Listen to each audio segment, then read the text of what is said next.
Ethan Cole liked quiet mornings. He lived alone in a small but neat apartment on the 42nd floor of a tall glass tower in New Avalon City. The city was full of lights, flying cars, and talking machines, but Ethan preferred silence. He was an engineer who worked for a company testing new teleportation systems. The job was stressful and the rules were strict. One small mistake could break atoms apart. Every morning, Ethan followed the same routine. He woke up at 6, made coffee, checked the news on his wrist display, and took a shower before work. Nothing ever changed. His life was simple, predictable, and calm, until that strange morning when the impossible happened. He was half awake, standing under the warm water when the lights flickered. At first he thought it was a power surge, then the air around him began to hum like 1,000 tiny bells ringing at once. The temperature dropped and the shower glass turned misty with blue light. Ethan blinked, thinking he was imagining things, but then, out of nowhere, a bright flash filled the room. A woman appeared. She fell right into the shower with a small cry, slipping against the wall. Water splashed everywhere.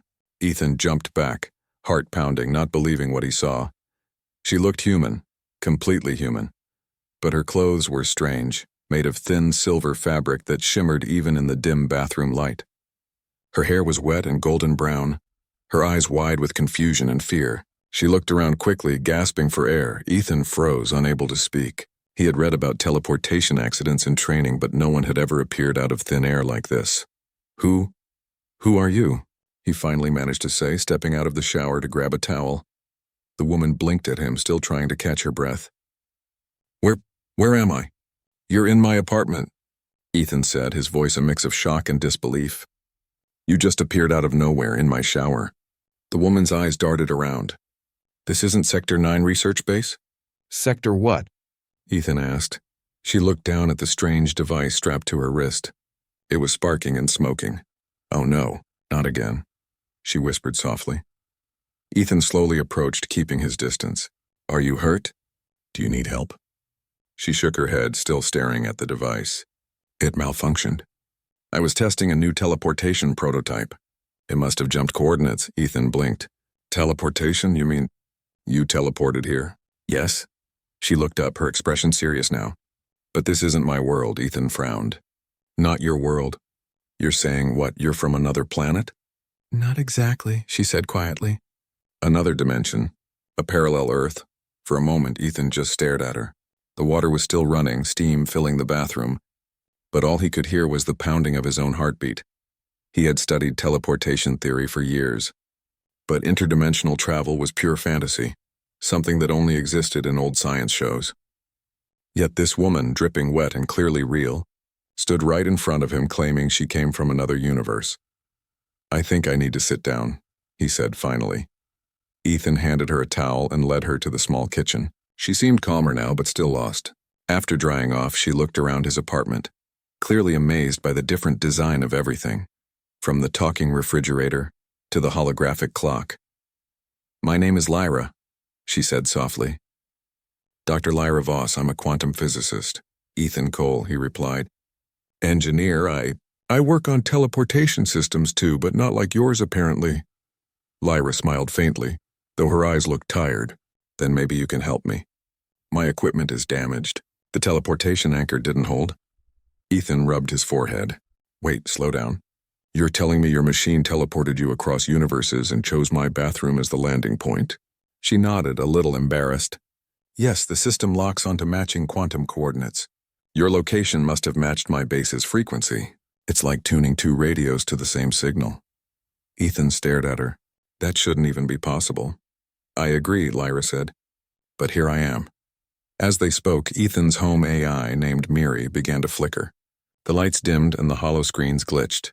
"Miri?" Ethan called. The AI's voice came out slow and distorted. "Warning. Unauthorized quantum signature detected." Ethan turned to Lyra. "That's you?" Lyra frowned. "Your systems are reacting to my presence. The frequencies between our dimensions are interfering. So what do we do? I need to find a way back before your world's network tries to erase my signal." Ethan's instincts kicked in. "I'll help. But you can't just walk outside, people will notice. If anyone finds out you're from another dimension, the government will lock this place down." Lyra looked worried. "Then I'll stay hidden, just..." Please don't tell anyone, Ethan nodded.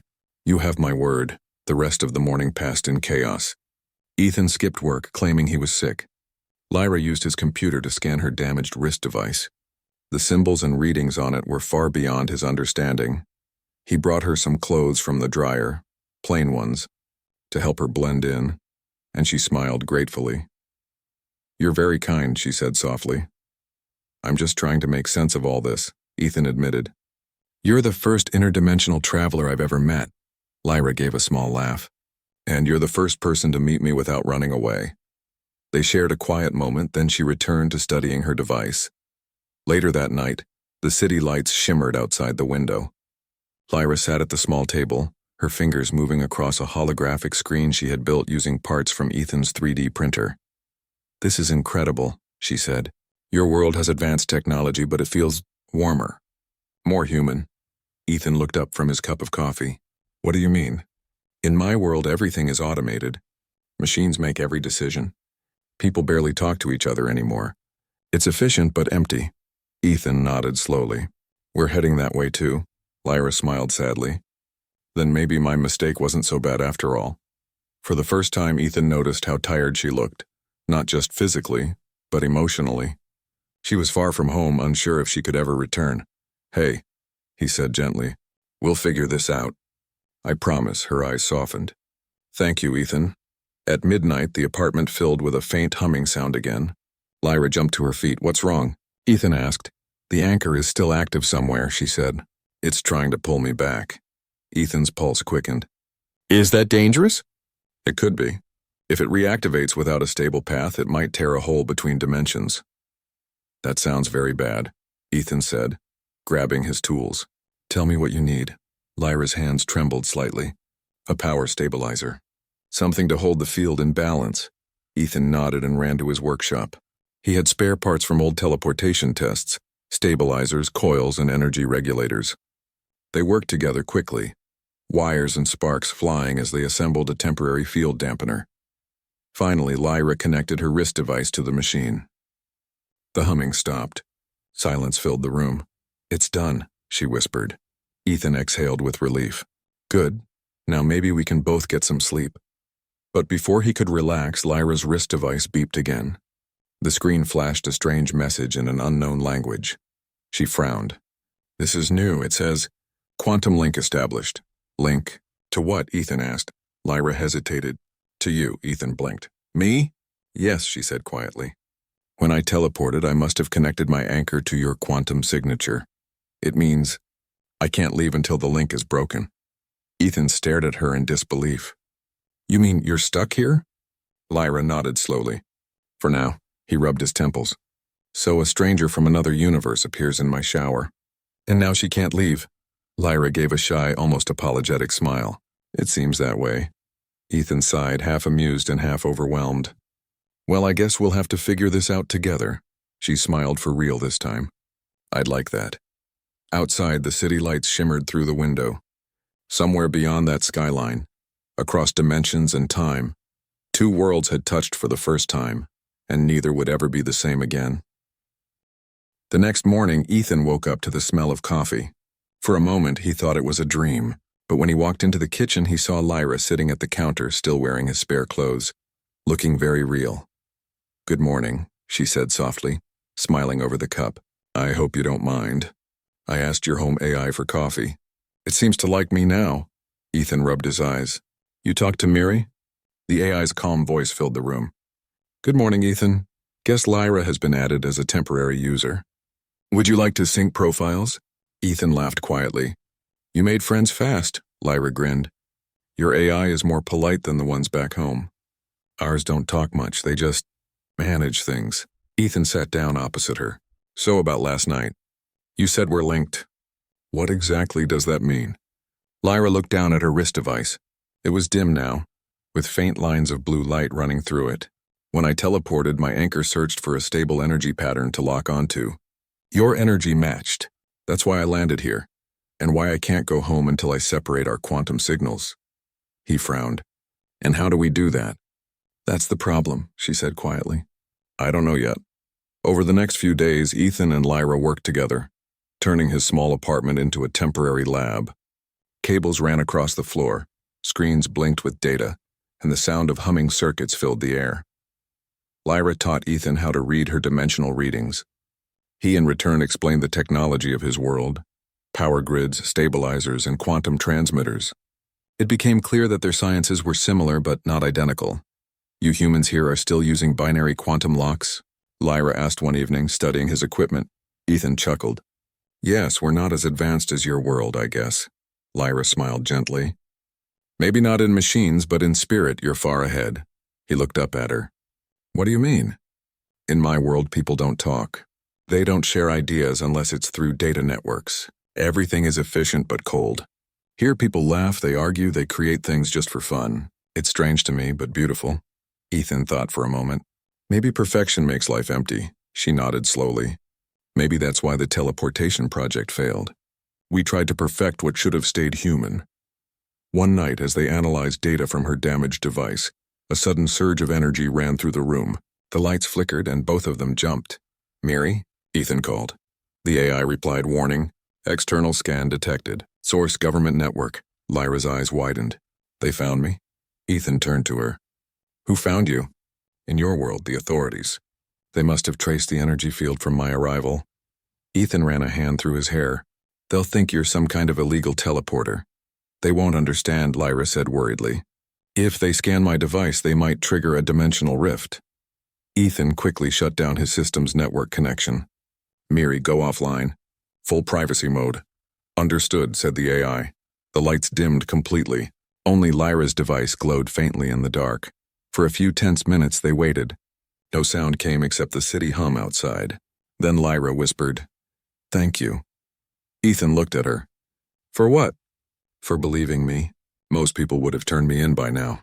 He smiled faintly. "I don't think you're dangerous. You're just lost." Her eyes softened. "In my world, no one has said something like that to me in years." Ethan tilted his head. "Why?" She hesitated. "Because we stopped caring about each other a long time ago." He didn't know what to say, so he simply nodded and looked out the window at the glowing skyline. Days turned into a quiet routine. Lyra stayed hidden in the apartment, and Ethan went to work as usual, pretending everything was normal. At night, they would study the teleportation patterns and share stories. Lyra told him about her city, a place made of floating towers and endless white lights. People there didn't walk.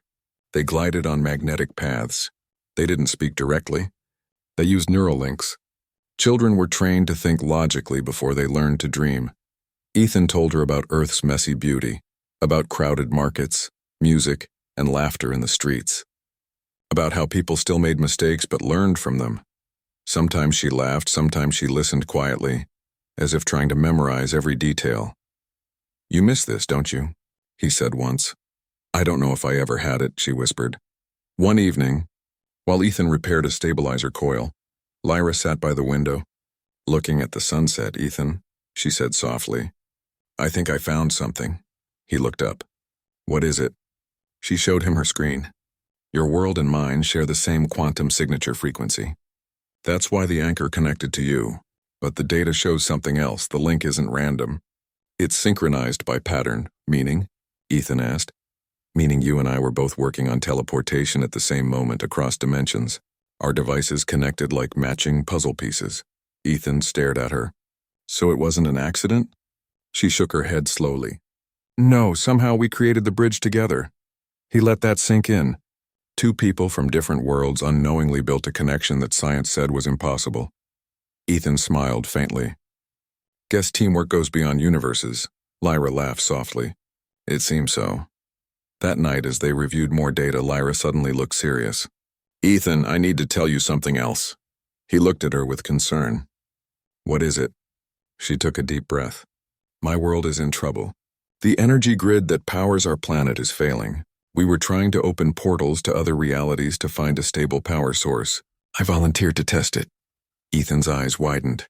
"So your teleportation project wasn't just science, it was survival." She nodded.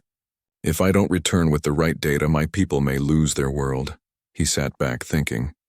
"Then we have to get you home." Lyra looked at him gratefully. "You'd help me do that?" He smiled.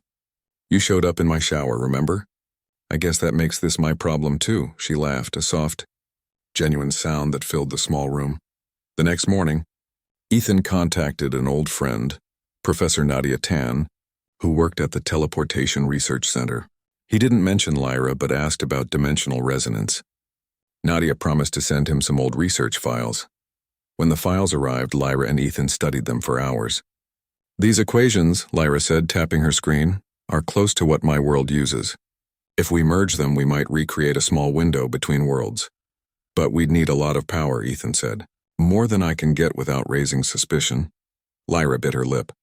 What about the city's energy collectors on the roof? Ethan hesitated. That's risky. Those collectors are government property. She met his gaze. You said your people fight for what matters. Isn't this one of those times? He sighed but couldn't argue. All right, we'll do it at night. That evening they climbed to the roof. The sky was full of neon lines from passing air cars. Lyra connected her device to the main collector. Sparks flashed as she adjusted the frequency. Ethan watched her, worried.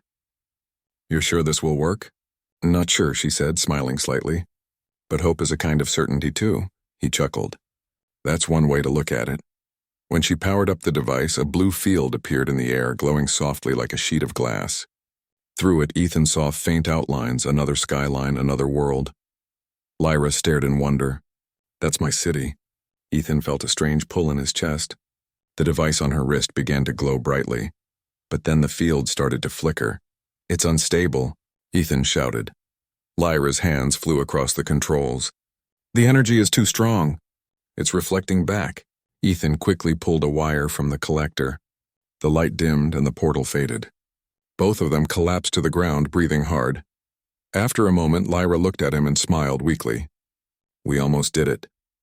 Almost, he agreed, still catching his breath. She reached out her hand. Thank you for helping me, he took it. We're not done yet. We'll try again. Together. That night, as they sat near the window, Lyra looked at the stars. It's strange, she said softly. I came here by mistake, but now I don't feel like it was a mistake at all. Ethan looked at her curiously. Why not? Because if I hadn't, I would never have known what your world feels like. What connection feels like, he smiled gently. Maybe that's the real discovery here. Lyra nodded. Maybe the universe wanted us to meet.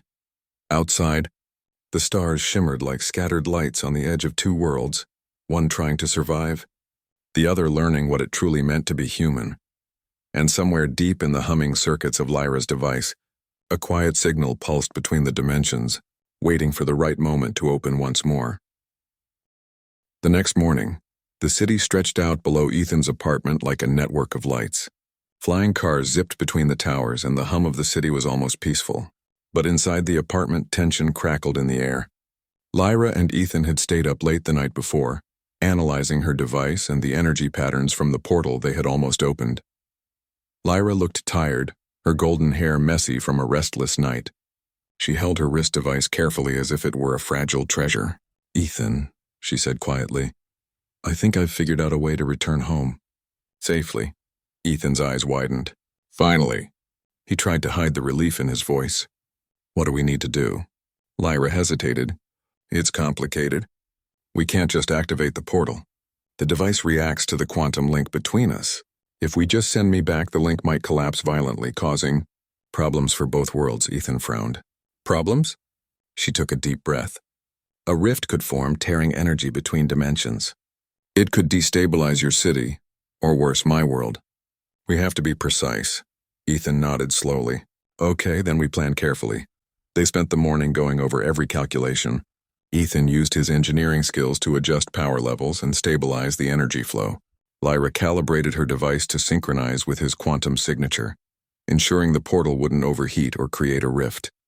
Every few minutes the lights flickered, reminding them how fragile the process could be. You humans are amazing, Lyra said suddenly. Even when you're scared, you don't stop. You figure things out. Ethan laughed softly. That's because I've got a good partner. Lyra smiled, her eyes bright despite the stress. We're partners in this, aren't we? Yes, Ethan said firmly. And we're going to get this right. By afternoon, the device was ready. They carried it to the roof just like the night before. Ethan checked the city around them, quiet streets, no one nearby. Lyra connected the device to the rooftop energy collector. A soft blue glow began to form, pulsing gently. Ethan's heart raced. "Are you ready?" he asked. Lyra nodded. "Ready." She activated the device. The air shimmered, forming a translucent blue portal. Through it, Ethan could see a city much like his own, but brighter, filled with towers of silver and floating gardens. He could make out tiny figures moving along glimmering pathways. "That's my home," Lyra whispered, her voice trembling. "The city I left behind. The people I need to save." Ethan smiled faintly. "And you will. We just have to get the link right." Lyra began adjusting the frequency on her device, her fingers moving quickly over the controls. Ethan helped, connecting the rooftop stabilizers to her device. Sparks flew as the energy level surged. The portal flickered, growing brighter, and a wind lifted Lyra's hair. Suddenly, the device beeped loudly. "Warning! Energy fluctuation detected." Ethan grabbed her arm. "What is it?" She shook her head. "The quantum link, it's too strong. If I step through now, it might tear the connection between us completely."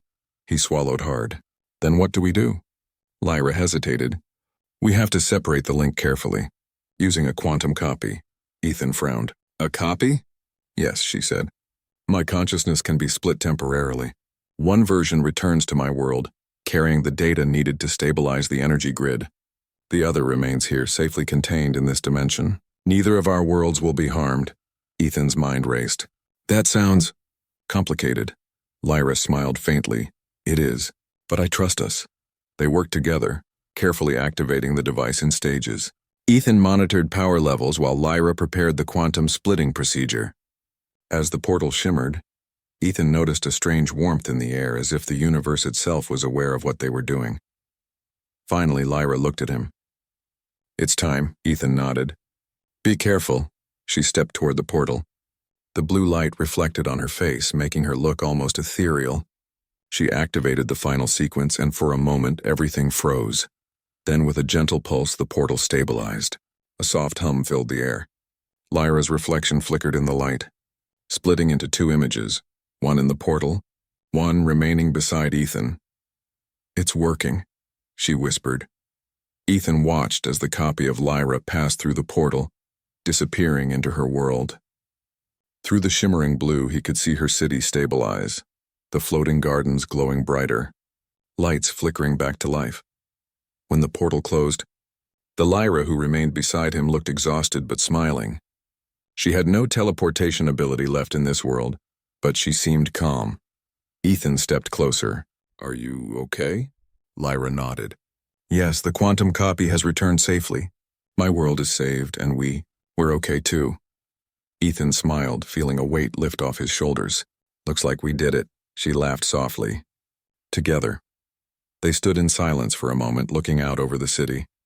The neon lights of New Avalon shimmered below, and for the first time, Ethan felt a sense of wonder, not just at the technology, but at the connection between two people, two worlds, and the possibilities that existed beyond understanding.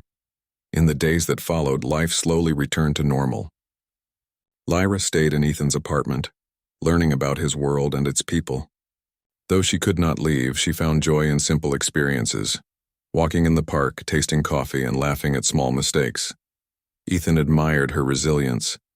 "You know," he said one evening, "I think you're braver than anyone I've ever met." Lyra smiled.